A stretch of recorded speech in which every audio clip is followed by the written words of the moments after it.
Hi, Anna here from AMI Digital. We've been working hard to enhance your customer shopping experience and help boost sales. And today we're thrilled to introduce a fantastic new feature: Release Calendars. Keep your most valuable customers engaged, allow them to secure items as soon as they launch, and showcase your soon-to-release products on a calendar page.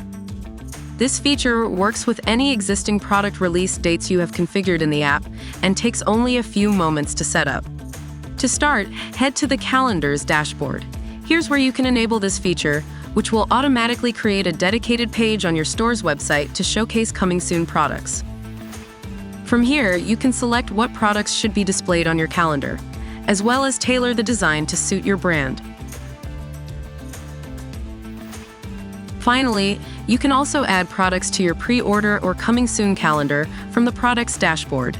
Simply select your desired products. Open the Settings editor and navigate to either the Pre-order or Coming Soon tab. Scroll down to the Schedule section, and here you'll now find a Publish to Calendar option.